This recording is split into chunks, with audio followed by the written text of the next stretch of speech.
Ladies and gentlemen, what's up? What's up? What's up? Welcome to another episode of Joint Heirs. You know what I'm saying? We only too strong, but you know, we holding it down. We holding it down. You know, other colleagues got things going on that they handling. But we gonna do what we gotta do, man, because you know it's a big weekend coming up for the fathers. Yes. And so we want to put some stuff in the atmosphere, man. First of all, just thanking all the fathers for doing what they do. You know, holding it down, especially those of you who are out there holding it down in situations that you came into. Yeah. You know, you're a father, you know, because you married someone or you're in a relationship with someone who already had children and maybe the father wasn't there. Mm-hmm. So big ups to you guys for that adoption. You know, big ups for you guys doing that. Definitely big ups you know, that. I got some good friends that's doing big things in that arena. Shout out to my boy Xavier. You know who you are, man. Keep doing what you're doing, and all the brothers out there who holding it down the same. And yeah, for all of us natural fathers who planted the seed and we've been, you know, watering the seed and growing the seed ever since the seed came into existence. Yes. We doing our thing, and yeah, man. So blessings and kudos to the fathers out there. So just starting the airs out today, man. I just kind of want to touch on you know, fatherhood. It's been a lot of crime committed inside of our city, man, the last week. I'm talking about a lot of stuff, y'all, and a lot of it has been really young men. Yes. Really young men. And so, you know, it's my heart to try to figure out. And some of them was fathers. And some of them were fathers, young fathers. Mm-hmm. So what can we do to kind of stop this pattern that we see, particularly in, you know, we be honest, be real, particularly in the Black community, because that's what we see. That's what we know, you know, being honest. Not that these things don't happen in other communities, but this is what we see. This is what we know. Mm-hmm. This is what we come in contact with. What can we do for our young people, our young men in particular, in the Black community to try to head off some of this unnecessary violence that's been popping off? Man, you know what? I think we got to give a city like Gastonia more things to do to show that violence is not the way. Because I think these kids get sucked into it early. Parents leave early, dads leave early. Divorce is one of the things that happen between, you know, mom and dads, and they leave, and so the son is out there just by himself in the sense of words, because mom has to work now because she got to support a household. She got to support the family. That's right. And so with dad being gone, not saying he's not supporting it, but he's sending what he can if he do, child support or whatever, but that's not enough to do anything. Right. And so I think, you know, other men, you know, we always say they step up, coaches are stepping up, but, you know, these kids got to just want it for themselves. And we got to be a strong influence for these children, take them to different places. Right. Like, even though my quarterback, his mom signed him up for the camp, but he rode with me down there because she had things she had to go do. But filling the gap for people like that, to be one of those people to take them places, to show them a whole new world. Because some of these kids never seen anything. Man, brother, what you saying is so real to me, man, because when I used to work with young people, man, you know, at after school program in the city, and, you know, we used to try to help parents out with after school care. And, you know, there was a lot of other things that was good, but there was also some things that wasn't so good. And that's why it didn't last the way it needed to. So one thing I say is consistency with people with the right mindset and heart to do the right things consistently. And so that way we could create programs that last and actually stay around. But the other thing was God hit me with access, man. He say these kids need to access something that they're not getting at home. Yes. And what you just said just lines right up with that. What can we do to provide access to a different type of lifestyle or a different type of path? You know what I'm saying? To show kids that, hey, something other than what you see every day is happening out here. True. And you are qualified just because you're here. Like, it's no, you got to have a certain amount of money, you got to have a certain amount of status. No, you're qualified just because you're here. Yeah. If you want to try to, you know, engage in it or whatever, we have to open the door so that they can do that, so they can have that opportunity. And I think the people that's over those type of things has to stop being so money hungry. Always want money. Instead, they want to see a turnaround within the community. Because, you know, like the Boys Club, you know, Boys Club was a great thing back in the day when we was younger. We had men there that was saying, if you write this essay, we'll take you to a Charlotte Hornets game. And that was really huge for us back then. Now, you got so many people who take those roles now, and embezzlement happens because, you know, they're not making enough money. So then kids see stuff like that. They're like, man, you was a fraud anyways. You really wasn't here for us. So I think we got to have people that's solid who want to really help kids out, who really want to not have the the lights on them, but more focused on the kids so they can see, you know what, he really cares for me. He really want to see me go places. And like I said, the access is there then. But I think if we keep not putting the right people in place, that really hurts. And then too, man, I think it comes down to what the city gonna do. And I know you don't put things on government, but what the city gonna do, because inflation is high, people are struggling. Yeah. You're bringing in a lot of new businesses. I'm not gonna say jobs. I'm gonna say you're bringing in a lot of new businesses. But with that, you're pushing out some people to the outskirts. That's right. Letting people go behind. Right. So now kids gonna be like, man, my mama's struggling. Now everybody know a boy ain't gonna never let his mama struggle. Right. No. And so he gonna go get it by any means. But how could that been helped with, you know, if the city gonna go up with new buildings, new things, new inflation, new taxes, that mama check go up a little bit. Yeah, I mean, and not just that, but give mama the opportunity to work at these businesses, to establish businesses of her own within this structure. Because you putting up nice stuff, but how much of it is geared towards actually helping the community turn around from the lower, portions of it, right? Which to me enhances your overall community. It does. If you bring the bottom up, then you know what I'm saying, that's just bringing the whole community up. Yeah. But I see a lot of opportunities and stuff coming, and it brings in other wealth and other types of people. But you're like you say, you pushing the ones that really need it even further out. Because some of the things you're bringing in, like the cigar and wine lounge we have uptown Gastonia. I mean, that's a cool place. I saw some pictures of some really important people in there the other day. But how's that helping that struggling mom over there? She ain't gonna ever see the inside of that. Right. You know, she ain't gonna see the inside of some of these things. So I think that will help. Some of these young guys, man, they played sports. Matter of fact, I have my kid's uncle. He told me a story when he got into the street life. He said, man, I was playing football, but nobody came to support me because everybody had to work. He said, I get people had to work, bills had to be paid. But because of the support was not there, I dropped out of school. Because of the support was not there and no money was there, I did other things. Yeah, I worked at Burger King, but I also had this other life I was trying to do, get money on my own. So then he had a baby early. That screams at me, bro. Yeah, so then things started happening earlier because the support. And so we as parents, and especially as fathers, since Father's Day is on the horizon for us, man, we really got to go above and beyond. Good enough is never great. Good enough. It's our duty. Yeah. It's our duty. This is not something that anybody need to get a pat on back. I wanted to shout out fathers because, sometimes we don't get the recognition that we deserve. Yeah, okay. You know what I'm saying? So I get that. But at the end of the day, do we really have to have a pat on the back for doing what we're supposed to do? No. It shouldn't be like that, unless it can make us rich as a people a lot of times or give us some type of recognition. We don't want to go all out. We don't want to go all in. And that's really one of the things that I feel like is really killing our community, is because if we can't get rich off one another, right, and put or get in the limelight off each other, then you know what, the heck with that, man. I ain't doing all that, or I ain't going out now. I ain't putting all that. I ain't investing, Right. But the mindset has to change. That listen, I am carrying on the legacy of what helped me get where I need to be. And then even for those who like your kid's uncle, and even my story to a certain degree, when you feel like you didn't get that support, all the more reason for you to turn that thing around and do the right thing. Because me, I had a rift with the church for a while because I felt like we were out here, man, me and my partners, my buddies, we were out here, we were talented, man. But the church was like, yeah, they cool and all. And then some people in the church was like, because, I'm a gospel rapper, poet, all that stuff. Right. They wasn't even feeling it. It was like, we don't even want that in the church. And that's crazy. Like, you're doing something positive for the kingdom. Why wouldn't you not? They couldn't even see past the style of it, much less the fact that, like my pastor said at the time, he was my youth pastor, he was like, it's more word in what they saying than what you hear in certain sermons. Yeah. You know what I'm saying? But they just saw it as something that was different and not what they usually do. And so they ostracized it. And it was hard for us to get, any type of recognition or attention.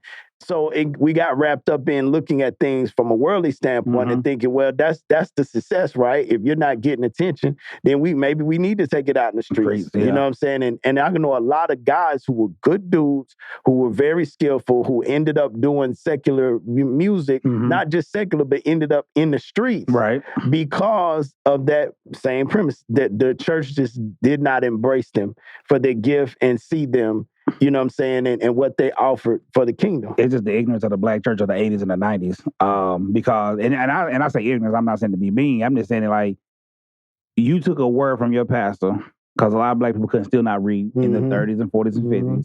So then the ignorance came in 60s and 70s, even though you could read it, but he always had final say as the pastor. So since the ignorance is there, we pushed a lot of our children away. So what the church was doing for kids in the 60s and 70s and 80s, you come in, you're a robot, you sit down, clap, clap, clap, amen. Then you probably just follow a cycle.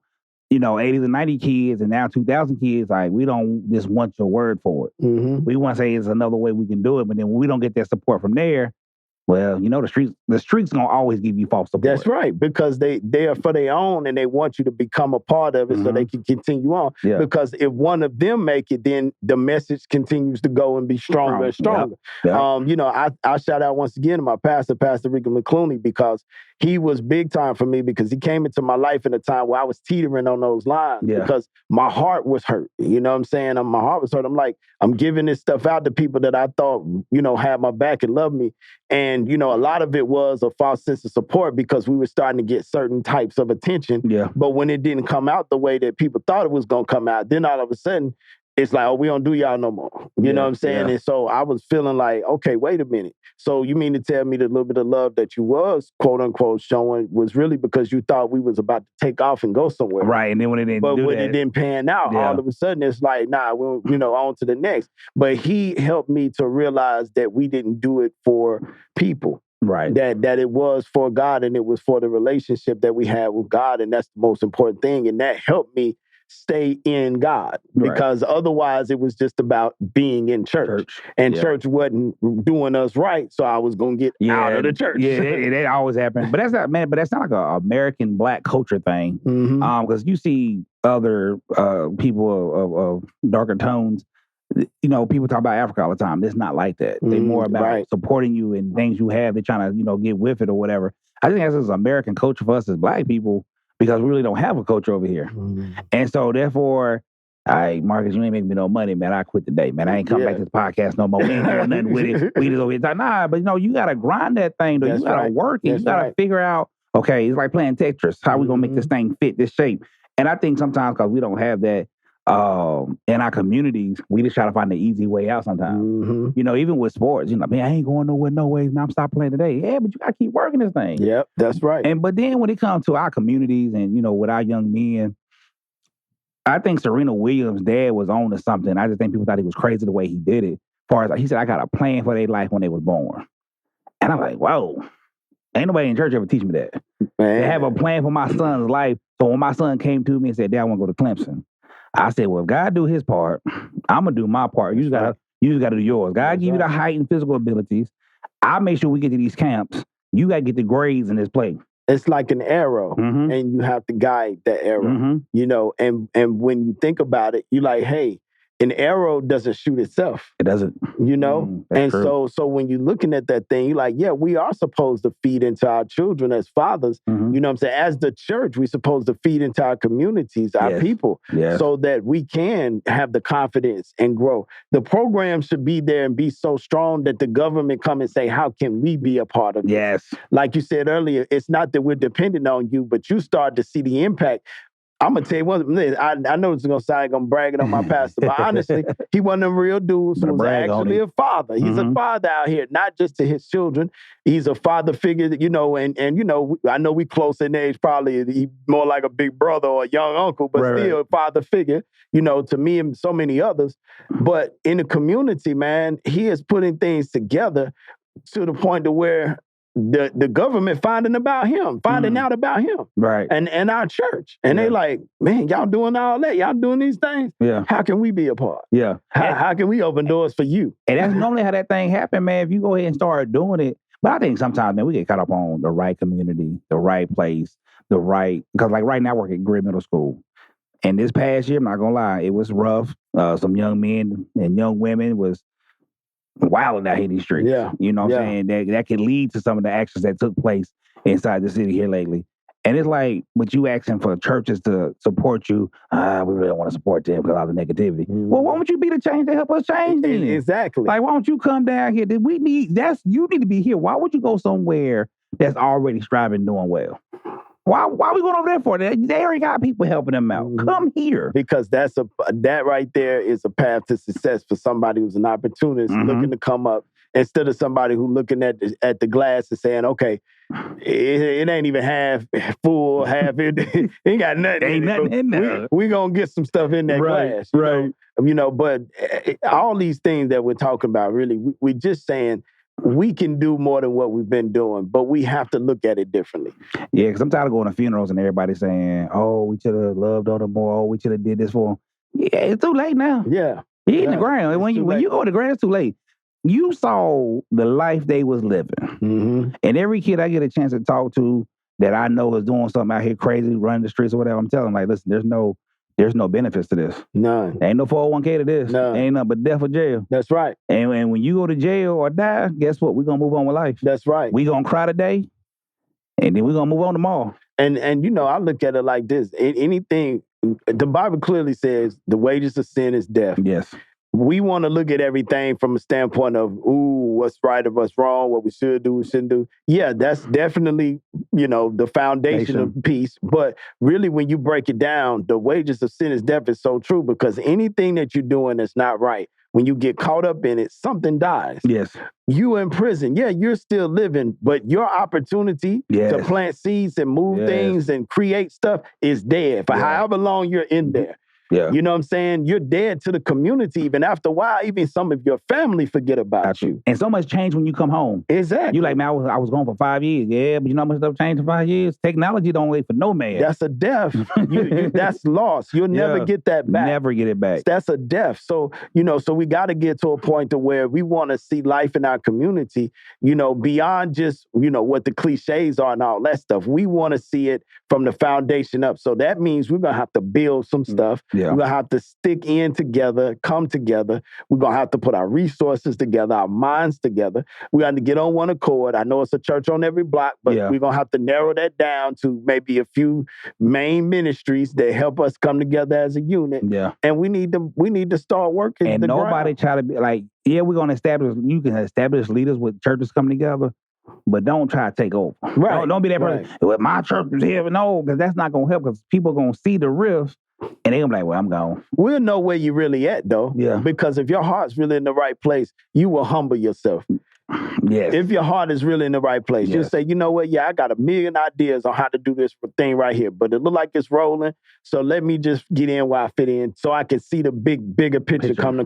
Yeah. And when somebody need another fresh idea, guess what? There it is. You got one ready. You got one ready. You'll do it right there. You know what I'm saying? So until we can do those type of things, though, we're going to continue to see the cycles that we're seeing. Oh, yeah. You know, the best thing we can do is when we have one-on-one opportunities to try to reach people, but we are going to have to start having some community advocacy, some community service that really serves us as a whole to come up and do better and be better. We really gonna have to infiltrate our poor places, our houses that don't have fathers, and all these things. And the only way we can do it effectively is if we come together. Yeah, and I never want to say it's too late for, like, you know, older kids or whatever, but we really got to start working on parents, because one thing I noticed working at the school, at middle school age, you didn't see no fault in what your child did wrong. And I said, yo, you can't have that. I said, you know, we got to work on them to be healed, because somewhere along the line, they broke. Yeah. They done broke. It's done.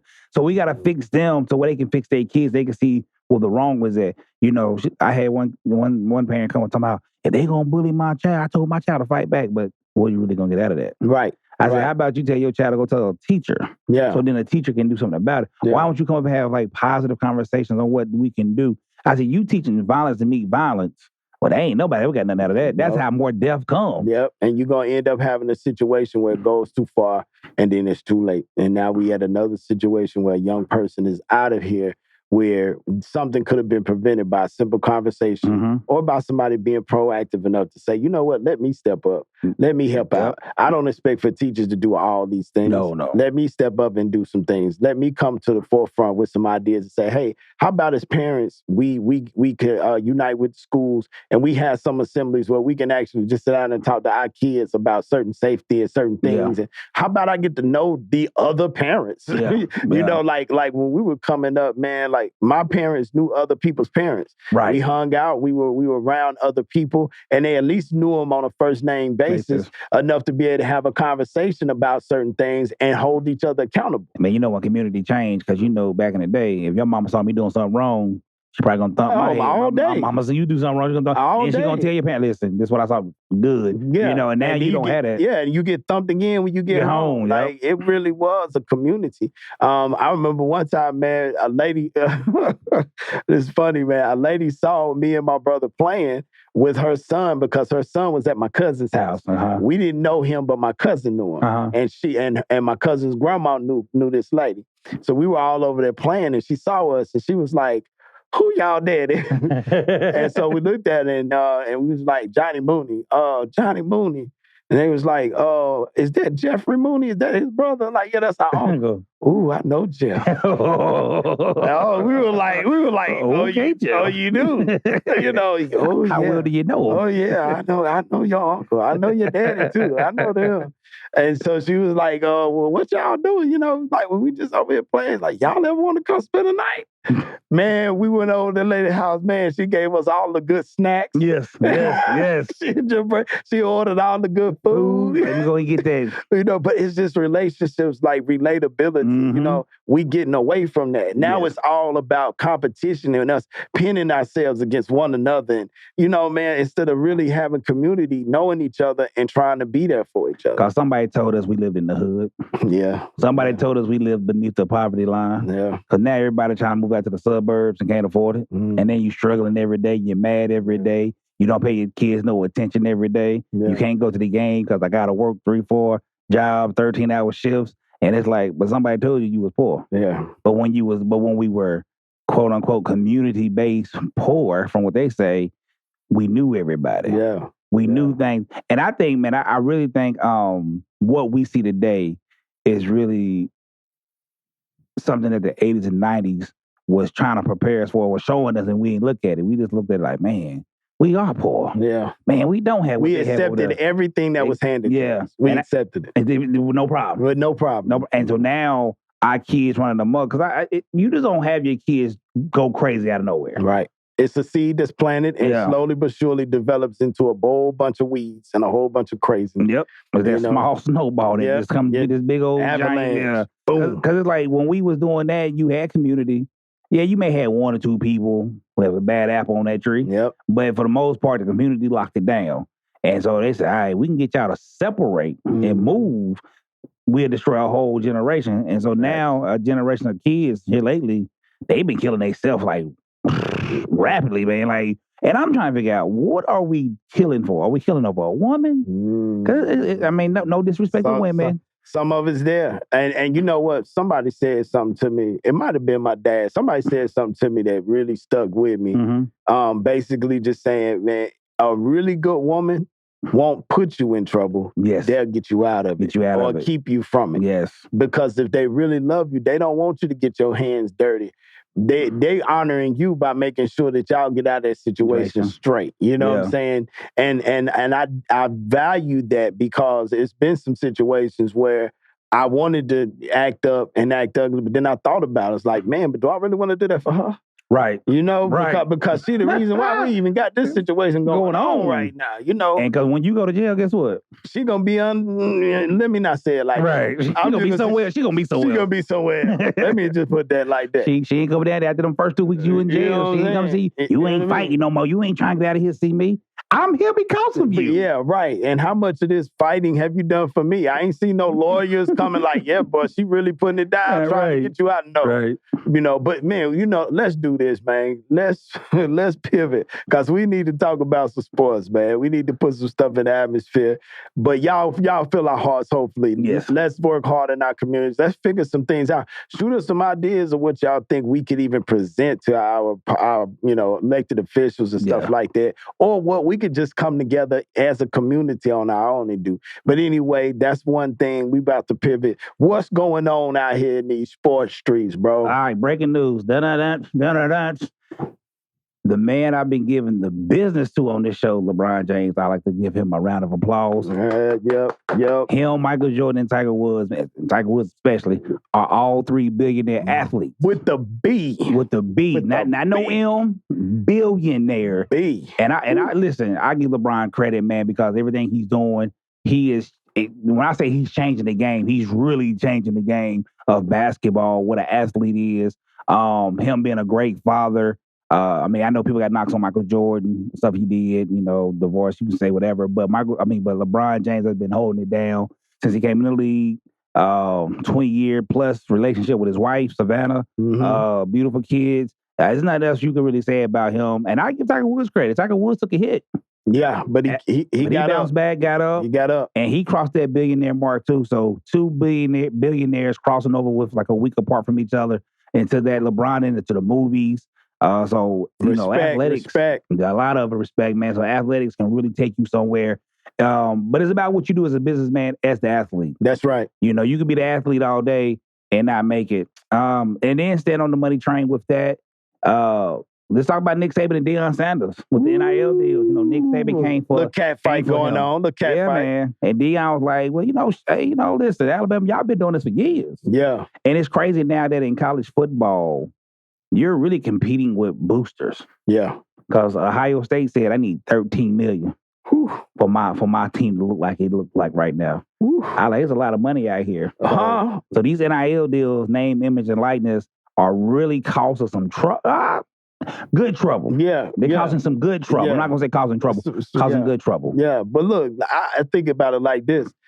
If there's $13 million on top of the table, how much is under the table? Right. How much of it do we can't see? That's the true question. There's some money out there in college sports, man. And because I know Deion's biggest issue was with some of these guys, and Nick Saban's issue too. Like I told somebody earlier, you don't even have to show up to do the commercial for the NIL deal. Whoa. Like you getting the NIL deal, you're getting this $1 million, $2 million, $3 million, but you're not even showing up putting the work in. Because if you think about it, how many college athletes have you actually seen in a commercial? I hadn't seen a lot. I'm going to be honest with you. And a lot of them getting money. Like the kid from Alabama, he has already made $3.5 million. I have not seen not one national commercial yet. So let me ask you this, because we didn't get to talk about this previous, but I really have to ask you this question. Mm-hmm. So do you think they're kind of gearing it towards the local sports scene and maybe doing more endorsement stuff there? Or is it supposed to be more or less a national concentration at that point? I mean, what do you think? I say this. I watched my god sister's son who played with Iowa Hawkeyes last year. He did a lot of autograph signings. He did a lot of local mom and pop stores. Yeah. He ain't bring no $1 million. Now he ate, don't get me wrong, but he ain't bring no $1 million. He ain't bringing no $1 million. I'm just going to say this. Alabama may have some good things out there, but for a kid to get $3.5 million. You need to be doing some national. Right. That's a lot. Listen, national campaign. Right. And the linebacker that we never heard of made $1.5 million. Where is money coming from? Right. I ain't seen Alabama do no. I ain't seen Alabama do no national spots yet. Wow. I haven't seen it yet. But I mean, I'm not hating on them. They gonna give you the money, and you don't have to show up. Well, what about this? You think that they're maybe targeting the season so that everything is relevant to the games and everything like that? So maybe we'll see some campaigns roll out during the actual season? I can say that. I think now that we've been 2 years removed from COVID, and people coming back to the stands and people are more now watching and stuff like that, you probably will see that this year. So I'm gonna be looking though. I'm gonna be looking too. I'm gonna be looking. You got my antenna up because the only player quarterback that I have seen in a commercial is Shador Sanders. Deion Sanders' son. He's in the Beat by Dre headphone commercial. He's about the only one that I have really paid attention to and like, I bet. Got you. Yeah, man. So it's we talked about it when it first went down, even when it was circulating, it wasn't even all the way out yet. We talked about it. And if you had to go back to some of those earlier shows, y'all will hear some of that. But what we were concerned about was how they were going to police this thing. Yes. And so now we're seeing it kind of become chaotic a little bit because everybody knows that bigger schools are going to have an upper hand no matter what you do. They're going to have an upper hand. But now that there is a little bit more of I guess you could say, a playing field that's level because you can have a Deion Sanders at an HBCU. Now they want some of the bigger schools, Nick Saban's, if you will, want to have something to say about this thing because they realize, okay, maybe it wasn't rolled out with enough rules and regulations to actually keep everybody in the same pocket so that we can still have the advantage that we used to have. Right. But I got a question for you when it comes to NIL deals. Yeah. Should high school do it? Can I be real? Be real. From my heart of hearts, I don't think so unless they roll it out like this. You can earn money for your school and your program, and then they can turn around and help you collegiately. Like, you know what I'm saying, to get to the next level, whether it be camps or, whatever you might need if you're an athlete to get to the next level. But I don't think it should just be writing checks. Because I know from what I read the other day, I get a lot of school stuff since I helped out with coaching. They said the state of North Carolina would not be doing NIL deals for public school. Well, the kid Mikey who played basketball, what I read on him before. Now, Mikey, if you hear this, you can always correct me. This is what I read, so people putting it out there. That he's already have an NIL deal with being in the private school sector, and he is already close to that $1 million mark. Wow. Because everything from Twitter, from YouTube. I'm not one to take money out of anybody's pocket. So that's not what I'm saying. If it's already in the works, like whatever, you make your money. But I'm fearful because for one, a lot of times, you already have colleges that's not even where they need to be in order to handle some of this stuff. True. Now you're trying to put it on high schools. Yes. And then the corruption that's already taking place, it can get really, really ugly. Yeah. You know what I mean? And that's the only thing, like somewhere we got to preserve and protect the innocence of our children. And money takes away from that. It does. As much as we love it and need it or whatever, well, I won't say love it, as much as we like it and need it, because the love of money is the root of all evil. So we ain't loving money out here, but we do like it and we do understand its importance. But with money comes a lot of evil, a lot of responsibility, a lot of problems, and so do we really want to put that on a high school athlete, even though they are carrying the school a lot of times on their shoulders? Do we want to put that on them at that point in time in their life? And are we jeopardizing their future at that point? Because I even asked that with the NIL on the collegiate level. Are you going to work as hard and be as hungry to make it to that next level if you already got a couple mil in the bank coming out of college? I look at it two ways with that. One, I'm going to say this about high school. It makes it hard for a father to tell a son what to do if he makes money. He's bringing in money. He got the bag. He making more than you ever made. You know what I'm saying? That makes it tough. Did you with college, man? For the NBA, and college basketball, I don't hear about too many people NIL deals, even though they probably do have them. Don't hear about it a lot. They're one and done. I don't know if it really matters that much with them. But for football, college football, the NIL deal can be good and bad. Good because you're making money. Bad because, like you said, you're not as hungry. But it also don't let you leave too early. You don't have to leave. Like because you got to leave after your junior. Well, you can't leave until you're a junior. So after you got to be 3 years removed from your from your high school graduation. But sometimes as a red shirt sophomore, you had a decent game. Now you want to leave because you already had that 3 years removed. Now come back because now you still earning money. So I can see how if I have $4 or $5 million, I'm okay. I don't have to make that decision because I do have some money. If I invest correctly now, it can do something for me later. But I just think sometimes with the NBA, with that one and done, they leave so early and they never get to that point. But like, I gotta go get this money because my mama's struggling. Well, now the NIL deal has helped you out a little bit. I say this and then, we get ready to wrap it up. We had a great show, I feel like, man. And, we held it down without our brothers. This is tough, y'all. This is tough. We miss you. I call Pastor Bishop. He's not a, certified bishop, but I call him that because there's ministry in me and others, and he helped oversee us. Yes. So that's why I call him the bishop. And then, of course, Per's one of the funniest dudes that we know. Right. We missing y'all, but, we've been trying to hold it down. But I got to ask you this before we get ready to go, bro.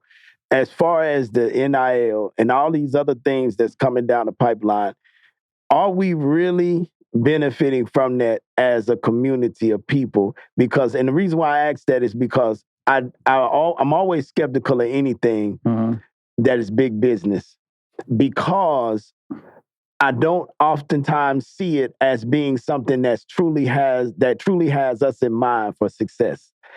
Some of us will be successful, but overall, I don't think it was put together to say, we want to see that community come up. So, do you see any angles to this thing? And if so, what are any reserves that you might have? I always tell people anything they don't want no more, they give to us. As I always tell people that anything they don't want, they don't even make argument anymore. Right. So therefore, if they're giving us $3 million, they're making $300 million somewhere. Yeah. So is it really for community now? Because think about it. When you get that $3 million, guess what they're gonna do to it? Tax it. Yep. So are you really getting $3 million? Did I really make $3.5 million? I really didn't make it. So then I'm still back at square one, because by the time you go out here, because nobody's teaching you financial literacy. And that's what I was about to say. It don't come with the financial literacy class. It don't come with the advocacy you need to make sure you make smart decisions. It's not coming with that. It don't come with that. Because every college athlete I have spoken to who has an NIL deal, man, I'm trying to get a car. Well, the car you trying to get is a $200,000 car. I'm trying to move off campus. Why move off campus? Campus free. Yeah. You moving off? Why? I mean, I gotta be free. I want to go buy this nice apartment, this condo over here. You do know you gotta keep paying for that. Yeah. You ain't making that much money. So I don't really think it comes with the benefit to really help us out. No, I don't think so. When you think about the things that usually get our athletes in trouble, sex, drugs, you know what I'm saying? Violence. Yeah. These are the things that are hovering there that, they welcome more of those things with issue, because it's people who are not really for you but want to come up off of you. Right. Women that's not really for you but want to come up off of you. You know what I'm saying? But you got to think, like, even with Jackson State, I've been trying to study Jackson State. I've been trying to look into it because, Dion is there. It's a poor city. So with the NIL deal, having that kind of money in a poor city like Jackson State, there's a lot of trouble you get into. Now you powerful down there. That's right. You're powerful. You in the and you're targeted. Yeah.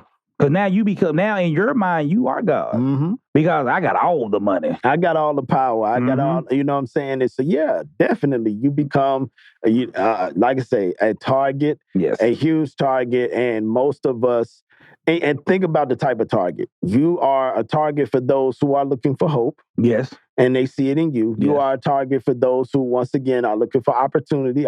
They looking at you. Yes. But then also those who don't want you to succeed and don't want people like you to succeed. You're a target for them now as well, a big target. So you got a lot that could be on a young man's back. And if that's my son, I don't know if I want that on him. As much as I may want all the other stuff, man, I have to think about him and his livelihood. So if I'm not the type of father that's looking at it like that and is giving him the advocacy, or if I'm not in the picture. Right. Now what are we setting him up for? You know what I'm saying? Yo, man, this has been a good one. I enjoyed this, man. I enjoyed this.